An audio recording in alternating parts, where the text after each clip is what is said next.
Pinangunahan ni Acting Chief PNP Police Lieutenant General Jose Melencio C. Nartates Jr. ang pagtalakay sa mga pangunahing isyu ng kapayapaan at seguridad sa bansa sa ginanap na 2nd Joint National Peace and Order Council at Regional Peace and Order Council meeting para sa ikalawang semester ng fiscal year 2025 sa New Provincial Capitol Building, 13 Martires City, Cavite. Sa mahalagang pulong na ito, binigyang diin ng PNP ang pagpapatibay ng intelligence-driven policing, mas pinahusay na koordinasyon sa mga lokal na pamahalaan at ang pagpapatuloy ng mga programang naglalayong mapanatili ang ligtas na pamayanan.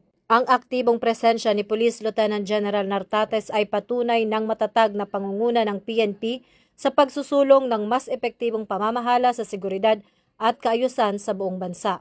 Dumalo sa pagpupulong sila DILG Secretary Juanito Victor John Vic Remulla Jr., National Security Advisor Eduardo Año, OPA Pro Secretary Carlito Galvez Jr., mga kalihim at kinatawan mula sa iba't ibang ahensya, RPOC chairpersons, mga gobernador at mga alkalde ng highly urbanized cities. Ang sama-samang presensya ng mga lider ay nagpapatunay sa iisang layunin ng pamahalaan, ang pagtiyak ng PNP kasama ang mga katuwang nitong ahensya. Patuloy na magiging sentro ng pagkilos at pagtataguyod ng kapayapaan, kaligtasan at tuloy-tuloy na pakikipag-ugnayan sa komunidad.